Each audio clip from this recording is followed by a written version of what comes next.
It just occurred to me that my mic was muted. Let me try this again. Hello, inclusive leaders. I am so glad to have you with me today. Let me turn on comments so I can see if my stuff is working properly. Please let me know if I'm having sound problems. But welcome to Lead at Any Level Live. I'm Amy C. Waninger, the Inclusion Catalyst.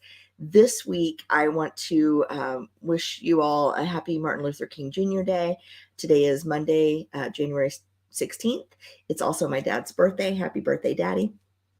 And, it's the time of year where a lot of companies, if your calendar year, if your fiscal year starts on January 1st, you're probably in the middle of some goal setting conversations with your team members. You're probably also looking at professional development planning, goals and activities for the year. And that's where I want to focus our conversation today, is on professional development activities. Oh, Mary, thank you so much for chiming in. No, if you can't hear me, it's probably my fault. So thank you. Please let me know in the comments where you're watching and where you're coming from. I would love to know who's with me today. And let me know also, are you getting ready for professional development conversations in your workplace? I would love to hear about that. What's the timing of those where you work? This is probably my favorite time of year as a leader. When I was in corporate spaces, sitting down with people and talking about their goals for the year, both in terms of their performance, but also in terms of what do they want to learn. And I should probably preface this with, if you were to look at my Strengths Finder reports over the years, I've done a few of them, learner and input are always at the top. And what that means is I am a polymath. I want to learn anything and everything all the time. I love the process of learning. I collect certificates and degrees and credentials. And I love to read and I love to learn. I love to take classes and go to seminars and all of that. So when I get to share that with other people, or when I get to help other people figure out kind of how they're going to invest their time in this arena, I get really excited. But I realize that this isn't something that everybody gets excited about as a leader. It's also not something that everyone knows how to do very well. So today, I just want to talk a little bit about why development planning is so important, and some ways that we can approach it that are broadly inclusive, but also in ways that energize ourselves and energize our teams. So let's get into it, shall we? Oh, I love this part. So here's the deal. When you sit down to have a professional development conversation with your employees as an inclusive leader, this is a make or break moment for building trust with your team members individually. Input, yay, Summer. Input's one of your top 5 strengths too. That's awesome. It's so much fun. I'm guessing you've got a big collection of books in front of you, just like I do. So when you sit down with your team members and you want to build trust, number one, you need to know what you're doing. So you need to go in prepared as a leader. And sometimes people say, well, I don't know what that means to be prepared. I want you to think about all of the capabilities that someone on your team might have, the technical capabilities, the interpersonal skills, the leadership skills that they need, regardless of their job titles. And oh, wonderful. So Charles says, happy MLK Day. Thinking about how we secure our top performers for 2023. Well, this should help. So think about all the capabilities that somebody needs to be successful in their current role, whatever type of roles you manage as a leader. But then think about what are the capabilities, or what are the kind of wow factors people need to succeed long term, or to be promoted, or to grow within their careers. And you should have a list of these things somewhere, whether it's in your hiring templates, or you've just kind of jotted these things down, or you're doing them as part of your performance appraisals. Make sure that you have a list of these capabilities: hard skills, soft skills, and wow factors. And then think about, as you're talking to your team members, which ones of these do they naturally have? Which ones can they lean into more? And where do they need some development? Now, development doesn't always mean remediation. We don't always want to push people toward things that they're bad at in terms of their development. One of the reasons I love Strengths Finder, I mentioned that earlier, is our strengths tell us what we're naturally good at, and they tell us what motivates and excites us. And the way I describe this to people, it's kind of like, who can't you help but be, right? So no matter what I do, no matter what job I have, no matter where I am or who I'm engaged with, learner and input are top of mind for me, right? I'm wanting to learn something. I'm wanting to kind of collect information, collect people, collect contacts, and, sort of pull from that database of all the stuff that I've learned and all these people that I know all the time. That's just how I operate. And I can't turn it off. If I try to turn it off, disaster ensues. And every single person on your team has these different capabilities, these different strengths that they cannot turn off. So we need to make sure that we understand what those strengths are and how to leverage them appropriately. Typically, when we hire, and I want you to think about this in terms of your development planning and your performance appraisals. Typically, when we hire people for their capabilities. What do they bring to the party that nobody else in the applicant pool brings? What do they contribute uniquely? We hire them for that. And then what do? When it comes time for performance appraisals, we probably focus on all the things that they don't bring, the things that they didn't do well, the things that they aren't naturally. When it comes time for professional development planning, we don't focus on what will make good great or what will make great outstanding for that person. We tend to focus on, well, let's shore up your liabilities so that you don't make mistakes again this year. And that's not a good place to lead from as a manager, as an inclusive leader. You really want to tap into what's great about that person and make the most of that. People do not need to be well-rounded. An individual person does not need to be well-rounded. A team needs to be well-rounded. So I want you to think about that as you go into these conversations as well. Excuse me. Now, here's the deal. You need to go in prepared to your conversations. Not only what's great about your team members, what skills do they need, but what are the organizational constraints that you're dealing with. You need to be familiar with all of the policies, all of the budgetary guidelines, all of the things, right, that you have access to as a leader that your employees don't know about or may not know about or may not know have changed. And you need to go at these conversations from a perspective of you've got resources, they have needs. And how do you appropriately match the resources that you have over here to the needs of the individual person? Now, again, it's important to remember that equality and equity aren't the same, right? If you give everybody $1,500 to go to, let's say, a Salesforce conference this year, I have no idea what a Salesforce conference costs, obviously, but if you give everybody $1,500 so they can go to a Salesforce conference this year, but you only have 2 people who really would benefit from that conference, it's probably not a good use of your money overall, over the whole team. So really think about, what does each person need? And what will excite each person, and what's each person's learning style? How are they going to get the most out of whatever you have to offer them? This is important. It is so important because everybody doesn't learn the same way. Everybody doesn't need the same things, and everybody doesn't have the same goals. Now, to that point, let's talk about goals for just a second. When you're talking to your folks, they may not know what their goals are. Now, don't confuse that for a lack of ambition. They are not the same thing. Some people just don't know what's possible, or they don't know what's possible for them. So it's your job as the leader to help them discover what's possible or what's possible for them. So if you go into your development conversations and you start and say, well, where do you want to be in 5 years and how can I help you get there? That opener is going to intimidate some people. It's going to turn a lot of people off. It's going to confuse people, and you're going to get pretty lackluster responses. They're going to tell you what they think you want to hear. If you go into these conversations with what really excited you about your work last year, what would you like to do more of? Are there certain skills that you don't feel like you get to leverage enough in your current role? Is there somebody's job that you think is really interesting, but you don't really know enough about it? Ask really good questions going into these conversations. You're going to get better answers, and it will guide you to the kinds of discussions and decisions that you really need to make a difference in people's lives and careers.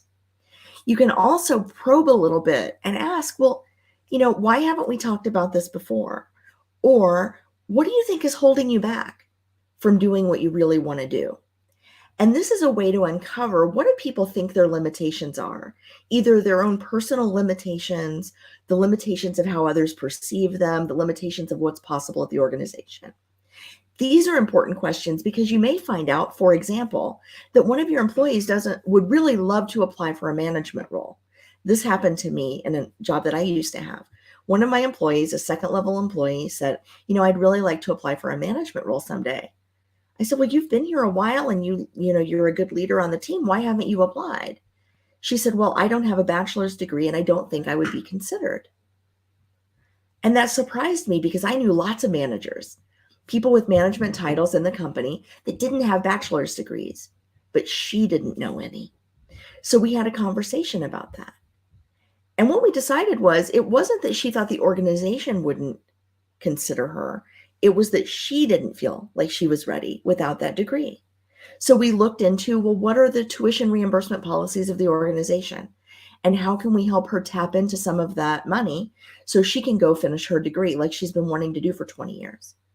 And she did finish the degree and she did apply for the management role and she did get it eventually. It took a little time, but we got her there. But you have no idea what people's limitations are in their own minds if you don't ask.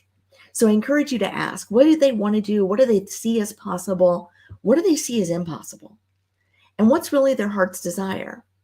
And if you can help get into that and help them achieve that, that's something that's going to reap benefits for you in the long term, both as their manager, because people are going to see that your folks move up in the organization, your folks are really engaged, your folks are learning and growing and ready for what's next. But to Charles's point about how do we secure our top performers? How do we make sure that we keep people for the long term? When you're helping people achieve their own development goals, when you're helping people do what's most meaningful for them and achieve success on their terms, that's what keeps people engaged longer, helps your retention numbers, builds trust, and it makes you a place that other people want to work. So I guarantee you, if you help your employees get where they want to go, they're going to tell their friends, they're going to tell other people about what a great place your company is to work. So all this week, just to let you know what's coming this week, every weekday at 4 p.m. Eastern, I'll be sharing with you one tip, 3 minutes or less, in my Leader Tips series. Now, these happen every day at 4 p.m. Eastern, right here on Facebook, LinkedIn, or YouTube, wherever you're watching me right now. You'll want to go to the Lead at Any Level handle or, be sure to subscribe so that you'll get the alert when the video pops up at 4 o'clock. But we're going to go through 5 tips this week on how you can help your direct reports, your team members, both define and achieve their professional development goals for the year. Thank you, Mary. Mary says, developer's number 4 for me. And I love this. That's perfect, Mary, because developer means that you really like to bring out what's best in people and you like to help them invest in themselves. So that's awesome. Thank you so much. I'm a big fan of the Clifton Strengths Finder stuff. I could go on about that forever, but I won't. Okay, so every day at 4 p.m. Eastern this week, you'll want to tune in for another edition of Leader Tips, where you will learn one thing you can do as an inclusive leader to make these conversations more effective and go more smoothly. On Thursday at noon Eastern, you're going to want to tune in for Including You. This week on Including You, I am talking to my friend Alyssa Stamp. She is the co-founder of Insure Equality, and she helps people who work in the insurance industry, which, as you know, is near and dear to my heart.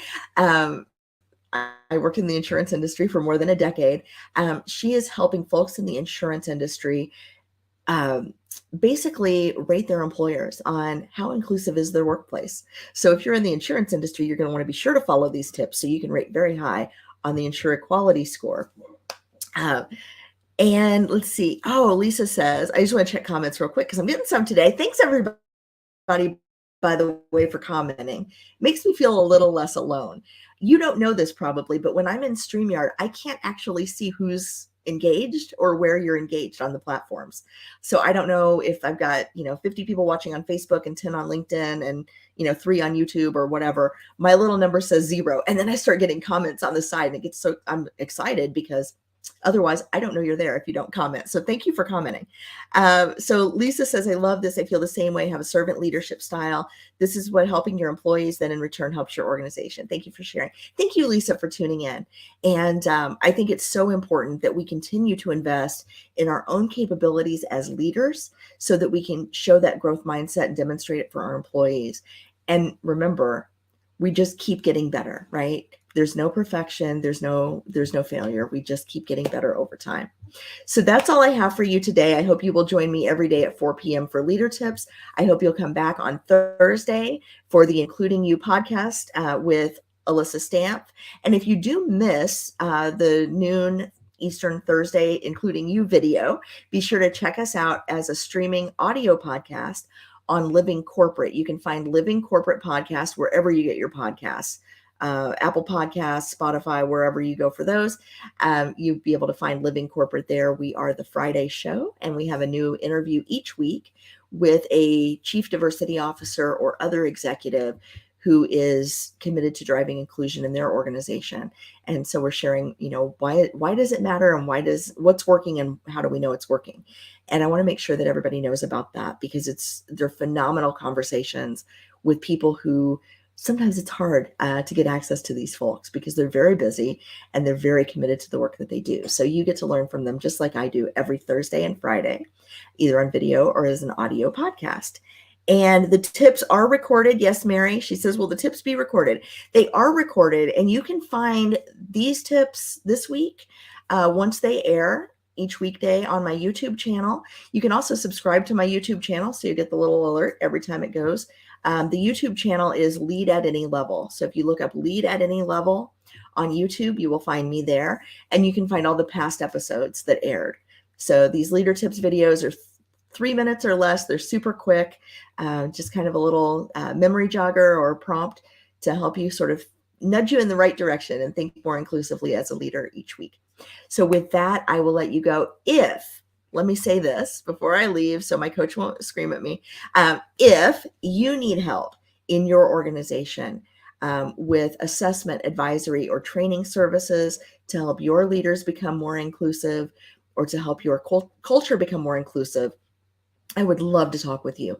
You can get time right on my calendar at workwithlaal.com for Lead at Any Level, workwithlaal.com. And I would love to talk to you about what's working in your organization, what still needs to be done, and how I might be able to help. So please grab a spot on my calendar. Let's talk about how we can work together in 2023 to make your organization the kind of place you want it to be, and to help you be the kind of leader that you aspire to be as well. This is something that I think we all have within us to do, and it is just wildly important in today's talent climate that we make sure that we are doing everything we can to include all of the folks that we've brought into our organization and help them be as successful as possible. Thank you all so much. Have a wonderful week, and I will see you next Monday at noon Eastern for Lead at Any Level Live. Bye.